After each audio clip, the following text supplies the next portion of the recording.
Pride and Prejudice, by Jane Austen. Chapter 25. After a week spent in professions of love and schemes of felicity, Mr. Collins was called from his amiable Charlotte by the arrival of Saturday. The pain of separation, however, might be alleviated on his side by preparations for the reception of his bride, as he had reason to hope that shortly after his return into Hertfordshire the day would be fixed that was to make him the happiest of men. He took leave of his relations at Longbourn with as much solemnity as before, wished his fair cousins health and happiness, and promised their father another letter of thanks. On the following Monday, Mrs. Bennet had the pleasure of receiving her brother and his wife, who came as usual to spend the Christmas at Longbourn. Mr. Gardiner was a sensible, gentlemanlike man, greatly superior to his sister, as well by nature as education. The Netherfield ladies would have had difficulty in believing that a man who lived by trade, and within view of his own warehouses, could have been so well bred and agreeable. Mrs. Gardiner, who was several years younger than Mrs. Bennet and Mrs. Phillips, was an amiable, intelligent, elegant woman, and a great favourite with all her Longbourn nieces. Between the two eldest and herself especially there subsisted a particular regard. They had frequently been staying with her in town. The first part of Mrs. Gardiner's business on her arrival was to distribute her presents and describe the newest fashions. When this was done she had a less active part to play. It became her turn to listen. Mrs. Bennet had many grievances to relate, and much to complain of. They had all been very ill used since she last saw her sister. 2 of her girls had been upon the point of marriage, and after all there was nothing in it. "I do not blame Jane," she continued, "for Jane would have got Mr. Bingley if she could. But Lizzie, oh, sister, it is very hard to think she might have been Mr. Collins's wife by this time, had it not been for her own perverseness. He made her an offer in this very room, and she refused him. The consequence of it is that Lady Lucas will have a daughter married before I have, and that the Longbourn estate is just as much entailed as ever. The Lucases are very artful people indeed, sister. They are all for what they can get. I am sorry to say it of them, but so it is. It makes me very nervous and poorly to be thwarted so in my own family, and to have neighbours who think of themselves before anybody else.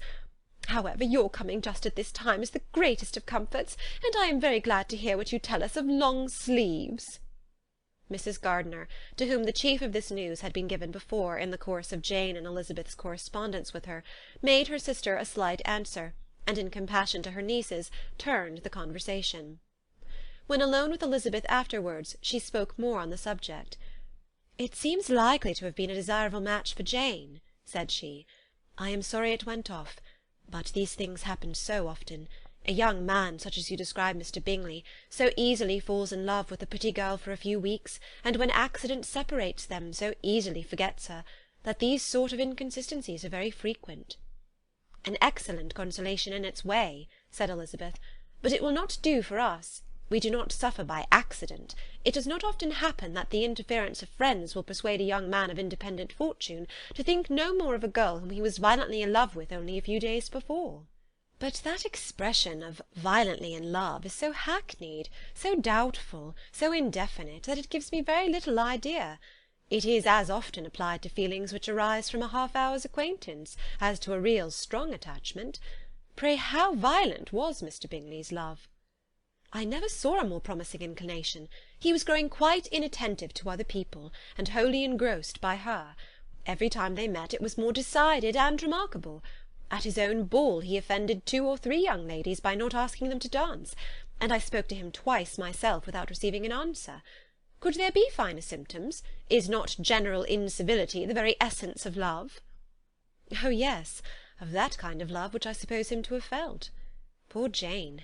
I am sorry for her, because with her disposition she may not get over it immediately. It had better have happened to you, Lizzie. You would have laughed yourself out of it sooner. But do you think she would be prevailed upon to go back with us? Change of scene might be of service, and perhaps a little relief from home may be as useful as anything." Elizabeth was exceedingly pleased with this proposal, and felt persuaded of her sister's ready acquiescence. "I hope," added Mrs. Gardiner, "that no consideration with regard to this young man will influence her. We live in so different a part of town, all our connections are so different, and, as you well know, we go out so little, that it is very improbable that they should meet at all, unless he really comes to see her." And that is quite impossible, for he is now in the custody of his friend, and Mr. Darcy would no more suffer him to call on Jane in such a part of London. My dear aunt, how could you think of it? Mr. Darcy may perhaps have heard of such a place as Gracechurch Street, but he would hardly think a month's ablution enough to cleanse him from its impurities, were he once to enter it, and depend upon it, Mr. Bingley never stirs without him. So much the better. I hope they will not meet at all. But does not Jane correspond with his sister? She will not be able to help calling. She will drop the acquaintance entirely. But in spite of the certainty in which Elizabeth affected to place this point, as well as the still more interesting one of Bingley's being withheld from seeing Jane, she felt a solicitude on the subject which convinced her, on examination, that she did not consider it entirely hopeless. It was possible, and sometimes she thought it probable, that his affection might be reanimated, and the influence of his friends successfully combated by the more natural influence of Jane's attractions.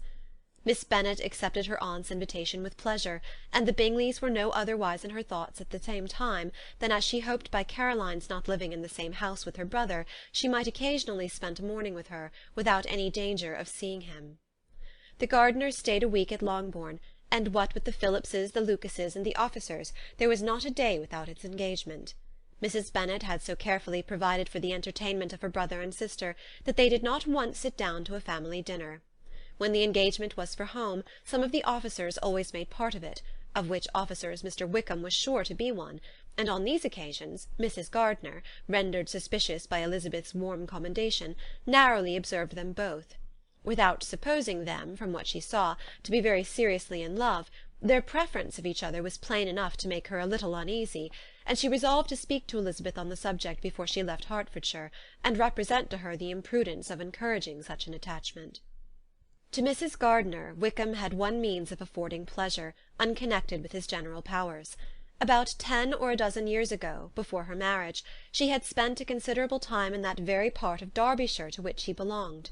They had therefore many acquaintances in common, and though Wickham had been little there since the death of Darcy's father, it was yet in his power to give her fresher intelligence of her former friends than she had been in the way of procuring. Mrs. Gardiner had seen Pemberley, and known the late Mr. Darcy by character perfectly well. Here consequently was an inexhaustible subject of discourse. In comparing her recollection of Pemberley with the minute description which Wickham could give, and in bestowing her tribute of praise on the character of its late possessor, she was delighting both him and herself.